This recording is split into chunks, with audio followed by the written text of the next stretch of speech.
So good morning to everyone joining today. My name is Carissa Hobson. As a member of the Paris Committee on Capacity Building, the PCCB, I would like to welcome you all to the last day of the Capacity Building Hub here at COP28. Today's theme is PCCB for NAPS, which is aligned with the annual focus area of the PCCB on capacity building for addressing gaps and needs related to formulating and implementing national adaptation plans, which is the NAPS. But if you don't know about the PCCB already, who hosts this hub, it was established at COP21 in 2015, and the PCCB seeks to address current and emerging gaps and needs in implementing and further enhancing capacity building in developing countries. To support the PCCB's mission and mandate, the committee launched the PCCB network in 2020 as a voluntary association of interested stakeholders engaged in climate-related capacity building. To learn more about the PCCB and its network, make sure to check out the two banners with QR codes for more information. They're to my left, so you're right. The PCCB for NAPS Day will look at the opportunities and barriers towards implementing effective NAPS, exploring how to better integrate gender agenda, tongue twister, in NAPS, sharing of experiences of mainstreaming human mobility into NAPS, and seeking the importance of subnational and local level engagement in national level policies to build resilience to the impacts of climate change. Now I would like to invite Voshita, I don't want to butcher that last name, Wijanari, an ACE expert of the 5th Capacity Building Hub, to share some of her insights on how today's thematic day converges with the mainstreaming of action for climate empowerment. Voshita?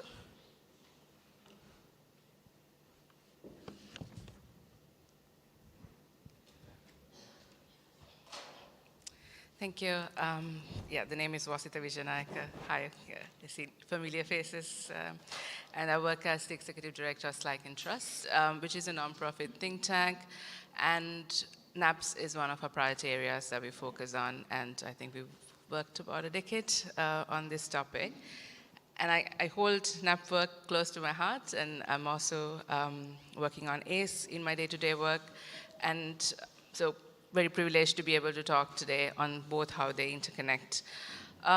So if you look at the ACE elements, education, public awareness, training, public participation, access to information, as well as international cooperation would be key things that you would see in NAP readiness proposals that are submitted regularly, as well as components of national adaptation plans. And while we started this at national level, we see a lot of engagement at local level now, in the sense of capacity building of communities, youth, as well as those who are working on national adaptation plans at the local level, having understood the importance of action for empowerment, climate empowerment, as well as the importance of working with communities, public participation in the processes. How these would interconnect would be, one, looking at the preparatory phase of an app, where information plays a key role, informed decisions are being made, participation of communities, vulnerable communities, stakeholders, working together, as well as training and capacity building for the communities and the stakeholders involved in developing an app that would be implementable, as well as monitoring and evaluation that comes afterwards. So I think PCCB picking the topic of NAPs as a key component of the work that's happening is important, because it highlights the importance of capacity building with regards to NAPs, and then interlinking with ACE, the scaling up of climate action through NAPs. Because we talk about ambition mitigation a lot, and adaptation being looked at as scaling up of action might be a bit new to some, so it's important to stress this. I wanted to highlight two things. One is about how we would look at developing countries focusing on ACE in different aspects of capacity building through NAPs, when we are looking at the state of readiness as well as the resilience building activities, and how important it is. I think there might have been a lot of sessions that were highlighting this, but just want to stress that. And also looking at something we are doing, which is a framework for youth that builds on ACE elements, and that can be applied to activities that could be on different work programs, which includes NAPs as well. So looking at these 6 elements of ACE being incorporated into actions of capacity building, as well as overarchingly how it can be for the National Adaptation Plan's work. So I'll just stop at that, and thank you for being able to contribute to this, and I hope the session goes well. Thank you.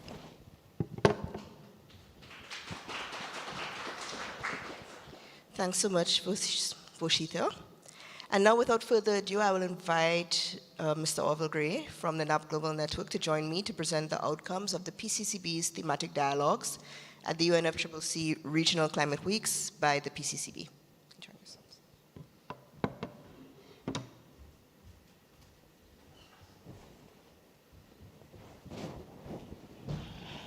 So we'll take it from here now.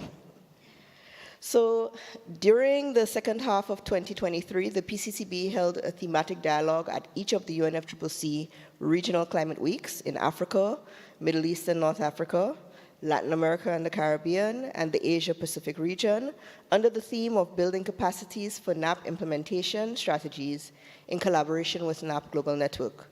Please feel free to scan the QR codes to read the full outcome documents, and the codes are on the screen by regional area.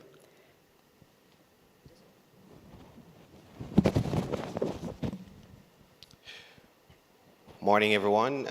Happy to be here, and thanks to the UNFCCC and the PCCB Hub for having the NAP Global Network as a partner during all the various series of climate weeks. In terms of capacity needs and gaps to scale up NAP implementation, looking at what took place in the Africa and MENA region, the dialogues first investigated the capacity needs and gaps to scale up NAP implementation in the different regional contexts. The African context emphasized the gender-sensitive approaches, technical needs assessments, the grassroots engagements as pivotal strategies for NAP implementation. The panelists particularly stressed the importance of avoiding excessive reliance on external expertise and building capacities based on local knowledge and stakeholders. In the MENA region, the focus was on improving the quality and integration of capacity building efforts, including stakeholder engagement and local expertise building. The need for a mechanism to bring forward and bring together diverse stakeholders, finance availability throughout the entire process, and involving both senior and junior personnel in capacity building initiatives were underscored. In terms of the LAC and Asia-Pacific region, they emphasized the role of NAPs as guiding frameworks, particularly in vulnerable sectors like agriculture. Recommendations included targeted training, linking national emission reduction goals to NAPs, and establishing regional climate action programs. Capacity challenges span human, institutional, and financial aspects, with a shortage of personnel dedicated to adaptation planning in some countries. Financing gaps, especially in comparison to mitigation, were identified, emphasizing the need for stronger connections between national and community-level efforts. The Asia-Pacific region highlighted the importance of location-specific planning, financial support, and strong connections between national and local levels. Country-specific experiences included progress in Thailand, Cambodia, Vietnam, and Fiji, revealed common challenges such as local capacity shortages, financial constraints, and the need for better coordination. The emphasis on a system-wide approach, leveraging networks for technical expertise, and a comprehensive and coordinated strategy from the outset resonated across the region. So as you can see, there's a lot that took place and a lot of commonalities shared across all the regions during the climate weeks. Carissa? So now we move to the monitoring, evaluation, and learning process.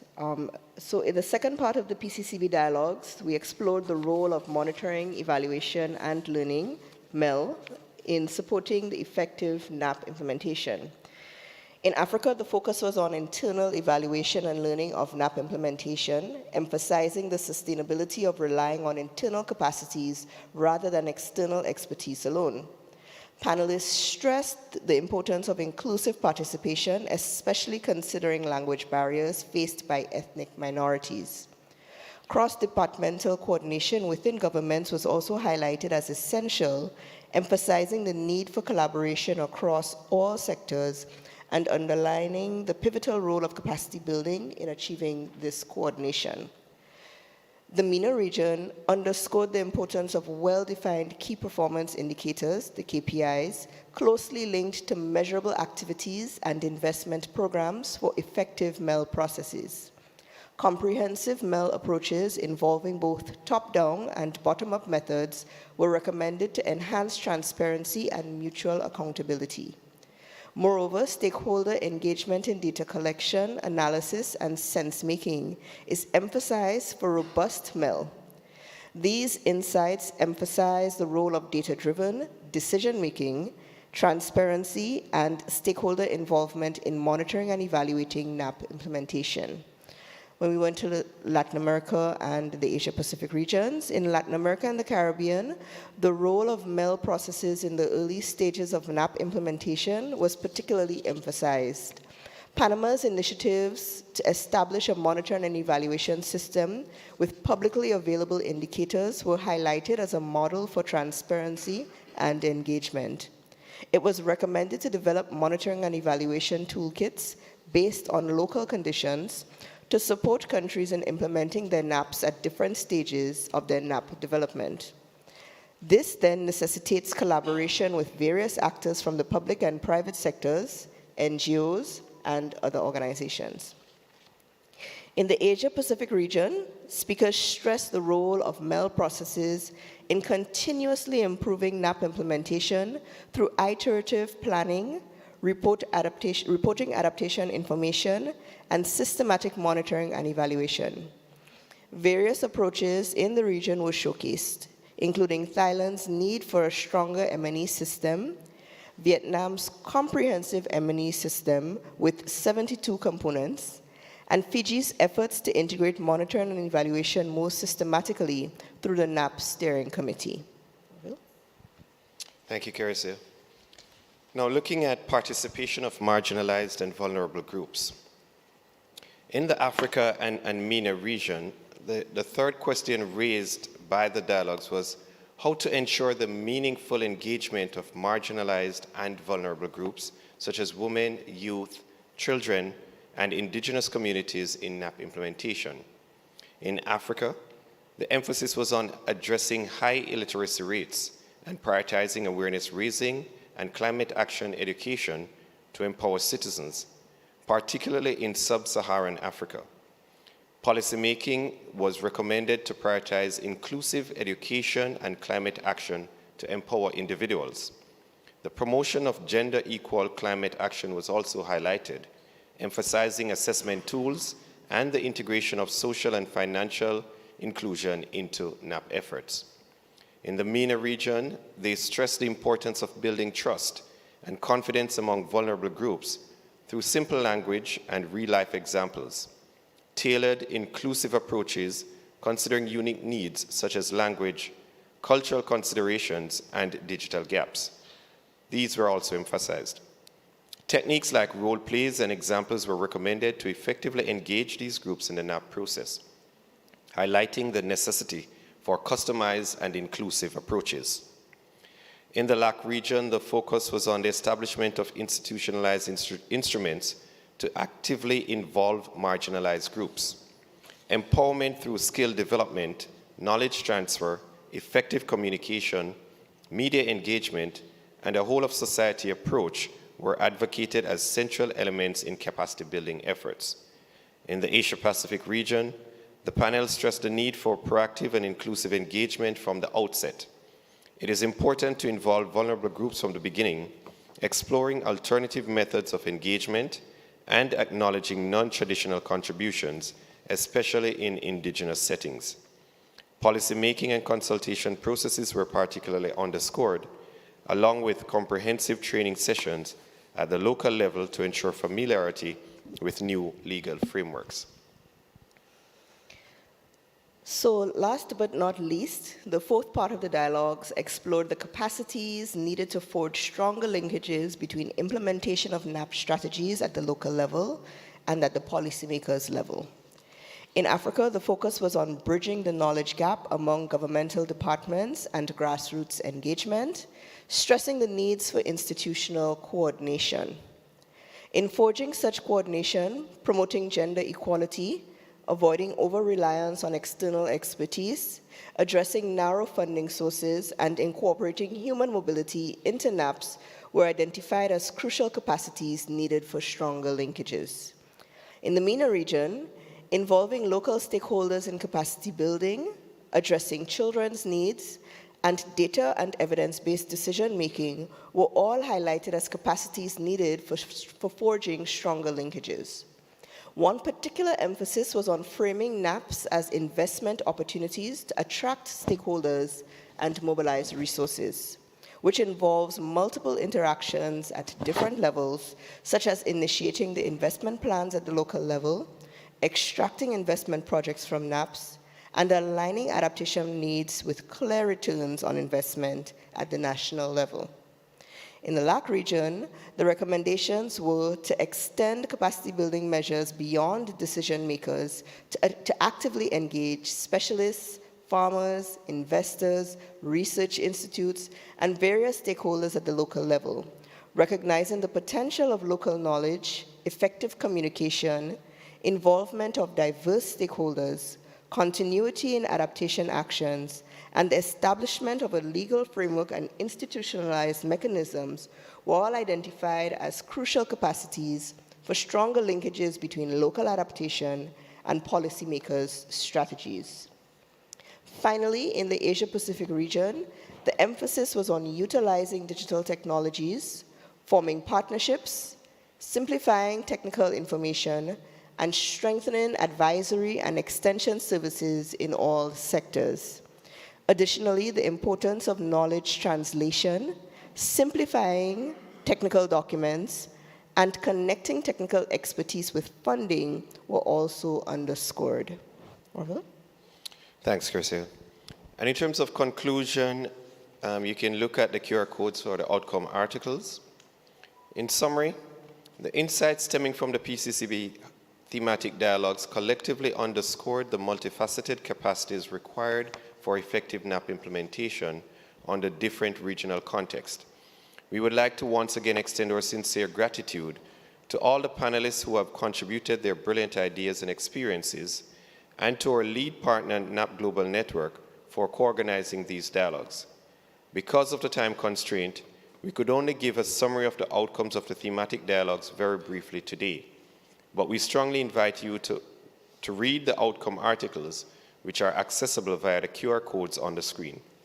Thank you very much for your time. I'll now give the floor back to Carissa to moderate the next setting on the on-the-ground experiences. Thank you. Thanks very much, Orville. And now we will move to the next part of our event. I'm going to invite you to stay right here. Don't go too far.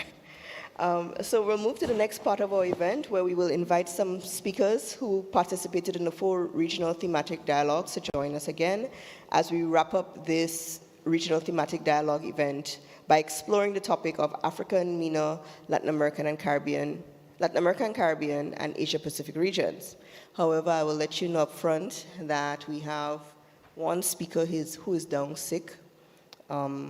Everybody's been falling like flies this COP. And one speaker we're hoping that will show up eventually. So we will start with who we have and hope that the others join us. So we already introduced Mr. Orville Gray, who's the head of the NAP Secretariat of the NAP Global Network. I will invite from the LAC region, Mr. Ari Simon, Climate Assessment and Information Officer at the Antigua and Barbuda Department of Environment, to join us. From the African region, we have Mr. Regan Sibanga Chunga, I hope I did not butcher that, National Project Coordinator of the Ministry of Environment, Forestry and Tourism of Namibia. And hopefully we will have from the Asia Pacific region, Mr. Excelsi Taliaburi, who's the Deputy Director for Disaster and Community Resilience Program, which is the DCRP, Geoscience, Energy and Maritime, the GEM Division.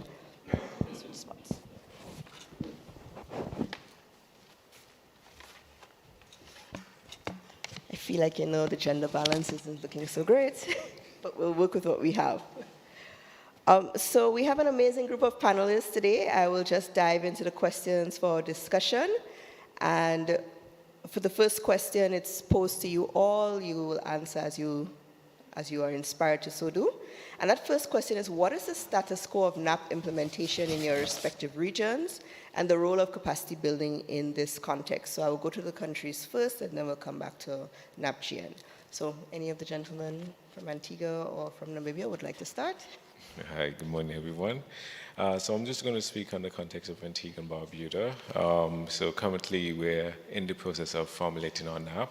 This process would have started back in 2018. However, because of the COVID crisis that we had to, have some delays in that process. The NAP for Antigua and Barbuda focus on 6 priority areas. We have finance, food security, wholesale and retail, infrastructure and housing, culture and historical site, and tourism. Now, part of the NAP process would have been, for us to collect climate data, because it's quite important to understand the context of where we are and where we're trying to get to. So we did historical climate data, and also from that we were able to derive future projections for the Caribbean region, and in particular country context Antigua and Barbuda. From that, we looked at the institutional framework and the legislative framework that currently exists in Antigua, because we want to ensure that once we have this NAP document, that it will be implemented effectively into the framework of national context. Then we would have looked at the different sectors, as I would have mentioned them earlier, the 6 priority sectors. The reason for that is because we realized that in those particular sectors we have a cascading amount of overlapping risk that are within those sectors. And for instance, if you know the Caribbean region, we're heavily dependent on tourism. And so again, with the risk analysis that was done, those were the sectors that were identified. And then the final aspect or component of the NAP dealt with capacity building, because again, it's quite important to look and see what you have before you could get to where you can get to. And capacity building was one of the things that we realized that is not quite strong in the Caribbean region, especially when we talk in the context of climate change, and especially climate change adaptation. So from that, with capacity building, we would have offered a few scholarships.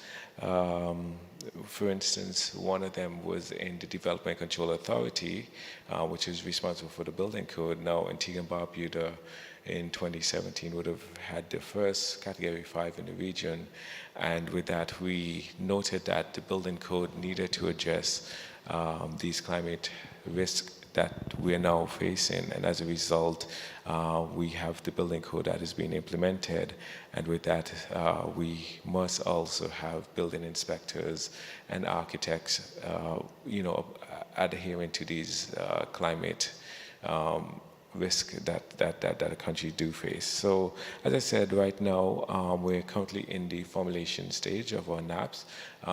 Within the next 6 months or so, which would be the first half of 2024, we should be submitting it to the UNFCCC.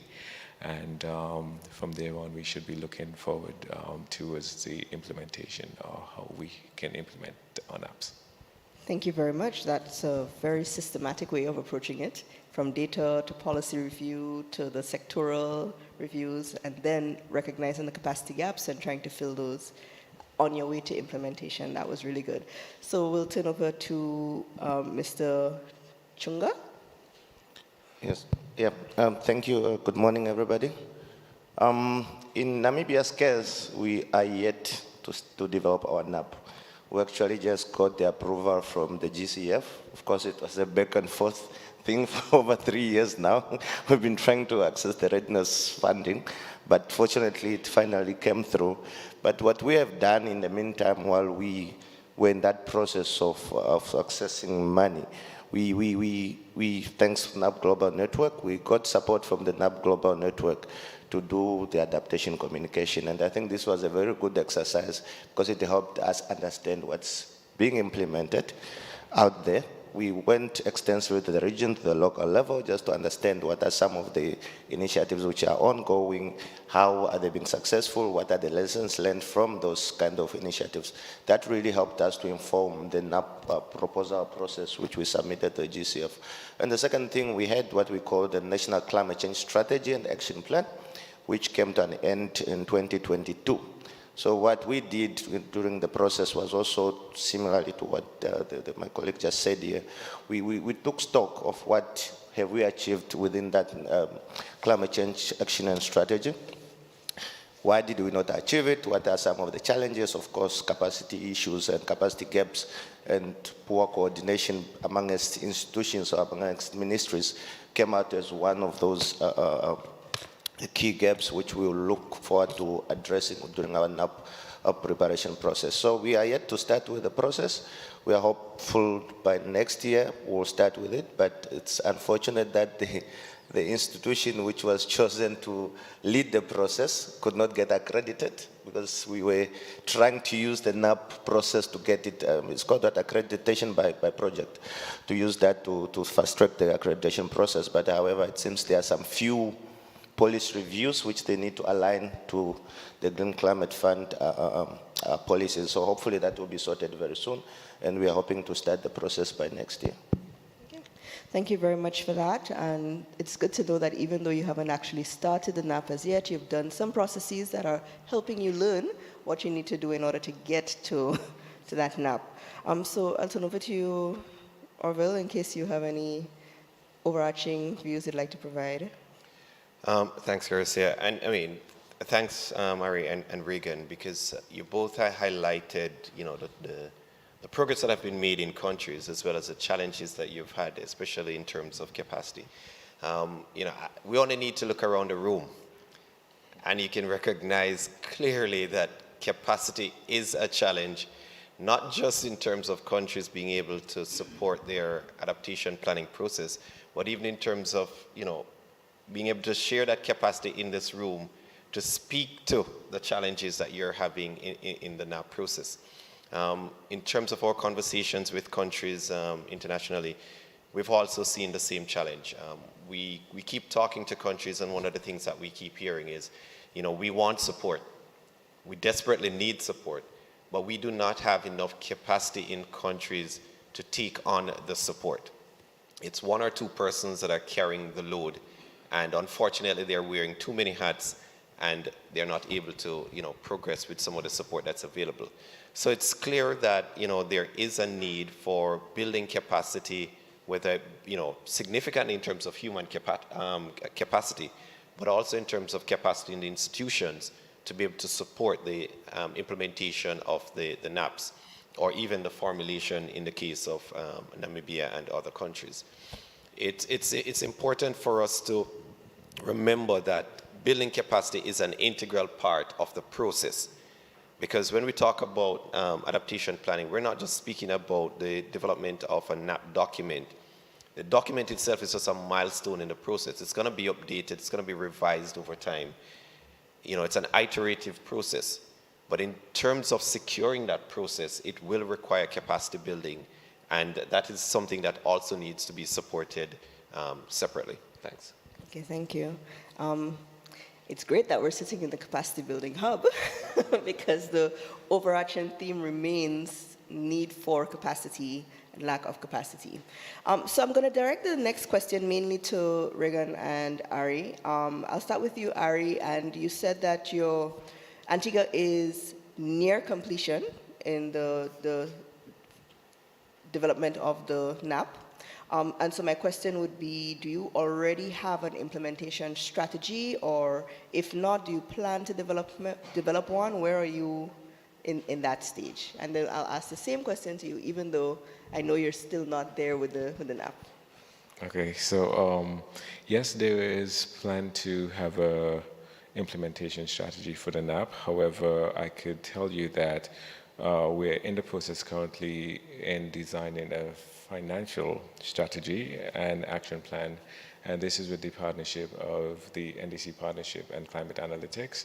And this was all earmarked because of the fact that we realize in some of the sectoral plans that were developed, there are some climate actions in there that need some sort of funding, and we need to identify the source of those funding, and as a result, why we're now looking at those financial flows that we could channel to get. So you're focusing on the financial plan first, and then you'll look at how you implement. And then we could get to the implementation. Okay. Correct, yeah.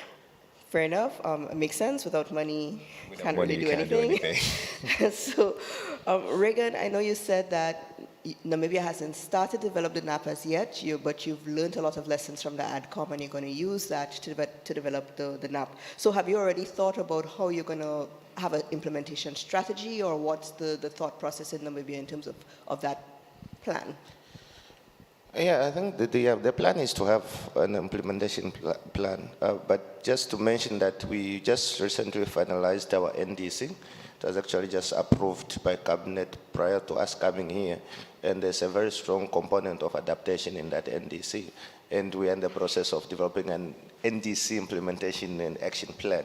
So I think we just need to see how to marry the two action plans, because there might be a bit more similarities in the NDC implementation and action plan and the NAP action plan. So I think we just need to see how we marry those two documents together. Thank you for that. And so Namibia went the route of ensuring that there were adaptation elements embedded in the NDCs. Okay. So you'll have some implementation starting there while you develop your national adaptation plan. Okay, so the next question is for our panelists, and you feel free to answer as you're so inspired.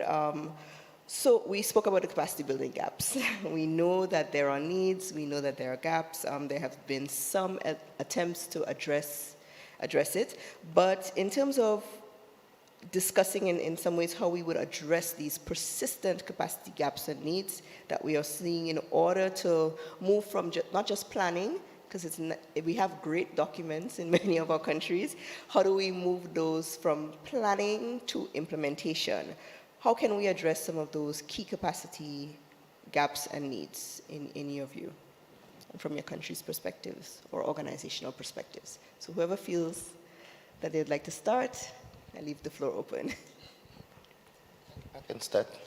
I mean, I think it boils out to one thing, funding, resources. I think that's the key to everything. Because I mentioned about our climate change action and strategy plan. Most of the actions we had there, or the programs, projects we had there, they were not implemented just because of one reason, lack of resources. Of course, if there is resources, there will be capacity building. We'll be able to, for example, they are sending students for scholarships and things like that to build that capacity. Because when we went back again to the NAP Global Network to develop our MEL framework, we went out, we spoke to stakeholders, we went to the regional level, the local level. They tell you they don't even have an M&E personnel or position. It does not even exist on the government structure. So already that's a red flag. And we literally, our universities will not even produce M&E specialists. So that's a very big problem because of lack of funding.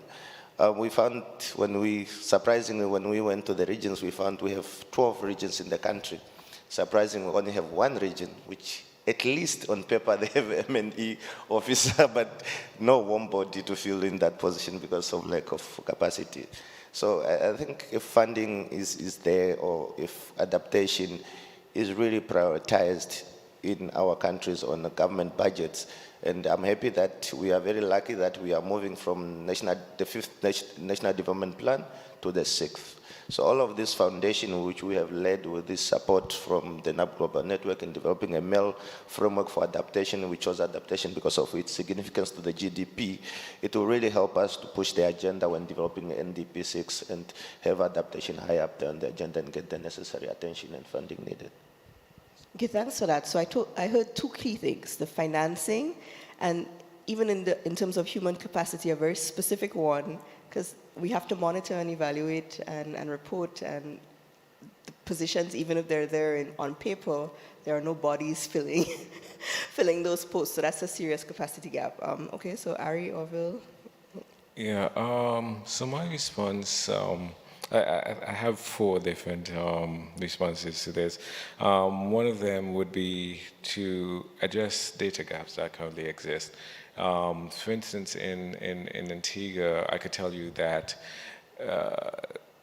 some of the data is in the jaws of private entities. You know, you go out and you collect the data, and then you store it in your files, and you don't, disseminate that data. So what we tend to notice during consultations, we tend to have something called consultation fatigue, because the stakeholders, they say, you know what, haven't somebody came and collected this data before? So with that, it now puts a strain on us collecting that same data. So it makes it a bit repetitive.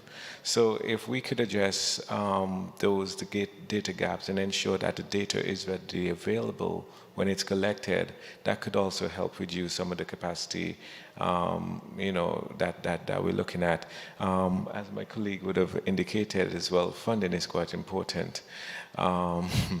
National budget for climate change only funnel so much funds into that. As a result, going to international donors to access this sort of funding can be sometime a bit strenuous. You go and you write a project, and it takes a couple of years before, and then by the time you get to implementation, then basically needs change, and then by the time you get into the actual, you understand what I'm saying? So funding and the time, the access to that funding, I think needs to be a bit more shortened so that it could address the issue immediately.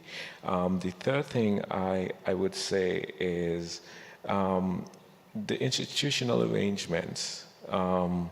Because I would have mentioned it in the introduction, where I would have indicated that we had to look at our legislative and administrative framework to ensure that what we're doing can be done on the ground and be effective. And that is quite important because, again, if we're talking about the transition from planning into implementation, planning is one thing, implementing is another thing. So we need to ensure that the synergies are there, that both can align, so that once we get into that stage of implementation, then everything is in place, that it could just go through smoothly.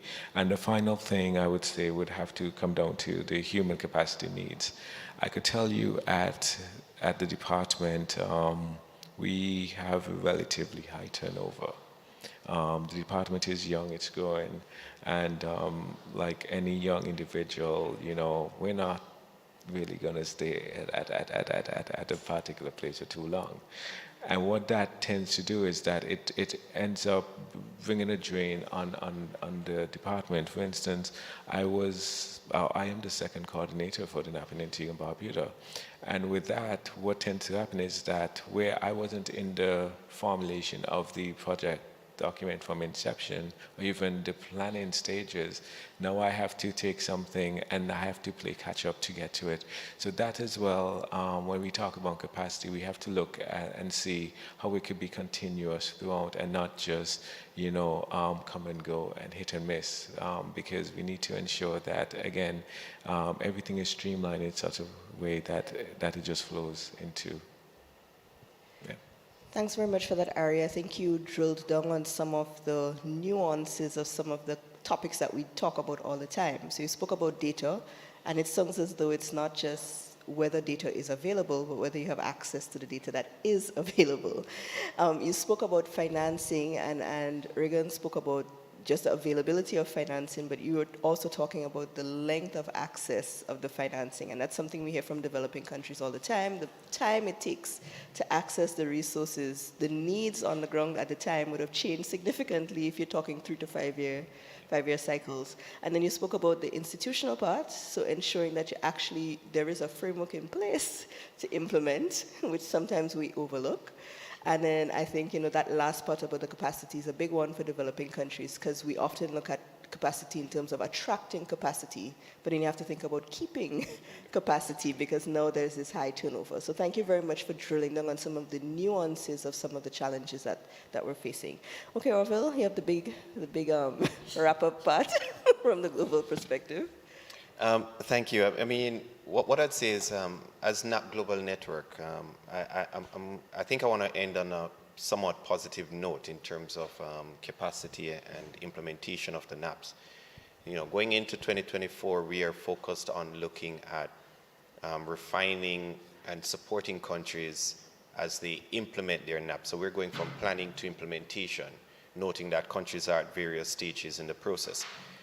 One of the things that we have recognized is that there's a need for us to, in supporting this process, to help countries to provide the necessary capacity on the ground in terms of human capacity to drive the process forward. So we've been engaging with a number of countries, looking at having an embedded officer, for instance, in countries.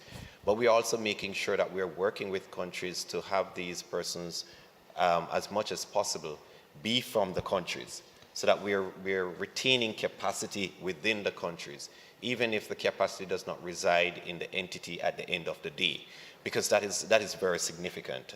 Once the capacity is in the country, then there's built capacity there that the government and others can pull on. Beyond that, if we can't, then we look to the region to ensure that there is regional capacity that can be built. And in doing so, we're hoping that through these programs, we're able to help countries to design their monitoring, evaluation, and learning systems.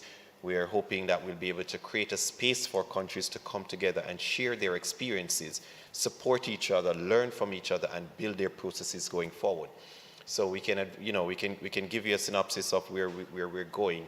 At the end of February, we're looking forward to bringing together a group of countries in a peer learning session, again around the theme of planning to implementation, and having them be able to speak to each other. This will be done in Zimbabwe, 27 to 29 of February next year. Later down in the year, we're pulling a sub-regional team together for another peer learning around monitoring, evaluation, and learning in Vietnam, sometime in the third quarter of 2024. I mean, we see these as ways in which we can strengthen capacities in country, ways we can identify gaps in the implementation of their NAPs, and ways in which we can strengthen the adaptation planning process, recognizing that it is a process and that there's a need for continuous support as we go forward. So we're happy to partner with the countries across the board. We're happy to partner with the PCCB, and we're happy to partner with other entities as necessary to build that capacity in countries at all levels. Thanks. Thanks very much, Orville. And I think, having some practical ways that we can move from planning to implementation will be very helpful. I'm sure the countries present are taking note, and will hold you to some of these things. So I'm going to help them hold you to that. So I think we've had some very insightful sharing and a basis for a quick discussion. We do have a few minutes that we can take one or two questions from the floor. If there are any questions participants here would like to ask, we would invite you to to do so now, or if you just want to share some experiences from your country, you can also feel free to do so from your perspective. So I open the floor. If there are any questions, comments.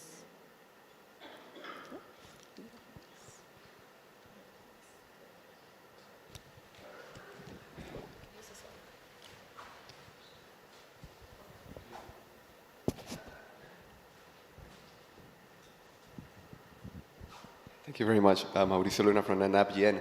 It's been really insightful to hear about the outcomes of the different events around the climate weeks. And I would like to ask our country representative about the turnover of technical staff, either at the national or the subnational level. And this happens differently in every country. Like it depends on the political cycles. It depends on how much this will change depending on the contracts of different technical staff. But I've been having conversations with all other country reps about how to make sure that the capacities, especially the institutional capacities that organizations like NAPGN and others support, can be sustained over time, even when those individuals leave their post, including, for example, documenting the processes around adaptation. So I wanted to ask you if you have any ideas on how to work around that challenge. Thank you. I'll try to tackle that question. So as I said, in Antigua and Barbuda, we do have a high turnover at the department, and that's because it's a young department. And one of the things that we're currently doing is looking to see how best we could try to have those contracted workers come in to the government system permanently. What we tend to hear a lot of times is like a contract is not stable. And with that, a lot of people don't want to, re-enter into contracts. They're looking for stability. So we're talking to the cabinet to see how best we could create some form of stability.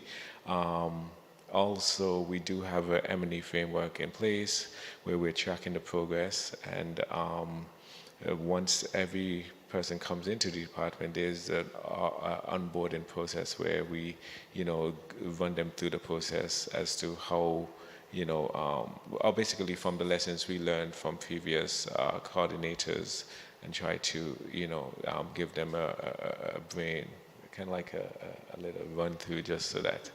But it's not that effective and sustainable nonetheless, but we're open to any suggestions we could get, because it's a thing that we're seeing a lot, as I said, in our region in particular, and it's costing a lot of money to keep doing that, keep training an individual.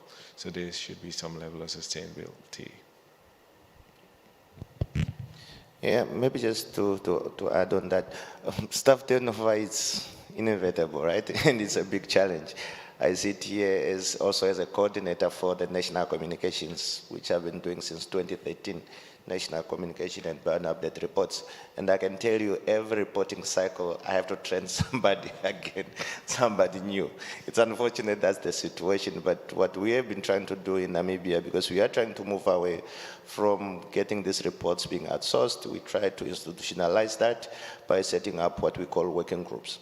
So what we do, we encourage institutions to nominate more than one person to serve on that committee or in that working group, so that if one leaves, at least the other one can be there to bring out the new person on board. And like you mentioned, documentation and archiving is very important. That for example, should I leave as the coordinator, the next person can then be able just to pick up from there. So we have developed some templates which we basically use for documenting all the steps taken, which will then the person passes over to the other to ensure that there's institutional memory. But we try not to concentrate on the individuals, but rather the institution. Thanks very much for that. Do we have any other questions or comments from the floor? I think we have time for maybe one more before we have to go ahead and wrap up. Go ahead. Thank you so much. I had a question around the format for these dialogue series and plans going forward, because I think it was a really interesting model. I don't know whether it's something that has been piloted before or whether it's something that you're seeking to replicate next year, and if so, yeah, will it be the same format? Will it be on a slightly different topic? Just maybe hear a bit more about that. That'd be great. Thank you. Okay. So from the PCCB side, we're always open to new dynamic ways to do things. We understand that part of the challenge is sometimes how you package information and how you share information. So as you've seen if you've been here for the last number of days, you'd realize that even the way that the different activities were held were not necessarily panel style. There were different modalities utilized. So I think to answer the first part of your question, we're always open to new ways. The thematic dialogues, the regional thematic dialogues are something that the PCCB will continue to engage in. I think moving forward, we will continue with NAPS because that has been prioritized by our network and by the committee, and it seems to still be a very important, for developing countries, adaptation is still a very, very big deal. And so it has been highly prioritized moving forward. And so as we support that moving forward, yes, we will be continuing with this thematic area of NAPS and adaptation, focusing a little bit more on the financing part of it, because as we move from planning to implementation, we heard from some of the panelists that the biggest challenge now is the financing. Where is the money going to come from to do the things that we've said we'd like to do? So we're refining the topic a little bit, but we're always open. So if you have suggestions for how we can make it more dynamic, more engaging, etc., always happy to hear and engage and learn as we move forward. Yeah? Thank you. Okay. Thank you. So I think we're going to go ahead and wrap up. And I think, let me just thank the audience for your question, for sharing with us. Before we wrap up, I'm going to turn back to the panelists to allow you some last words. If there's anything you'd like to add, something you'd want us to take home, if we leave here and we only remember one thing, what would that thing be, you know? So I give you an opportunity to share your last thoughts with us. Anyone who wants to go first? Nothing really to add from Namibia's side, just to appreciate the support we've been getting from the NAP Global Network, both the financial and technical. It's really, really very much appreciated. It has really helped us to move a step further, despite us still waiting for our NAP. At least we have laid the foundation in terms of the mail for the agriculture sector. That will feed in now into having an overall mail which will be linked to the National Planning Commission's monitoring and evaluation department. So just to say that that's very, very much appreciated. Thanks. Yeah, for me, I just want to say thanks to the Fifth Capacity Hub, and looking forward to working with PCCB and also the NAP Global Network. And National Adaptation Plan in the Caribbean region is quite important for us, given the climate crisis that we're facing. So, it's quite important that we do have all of the resources and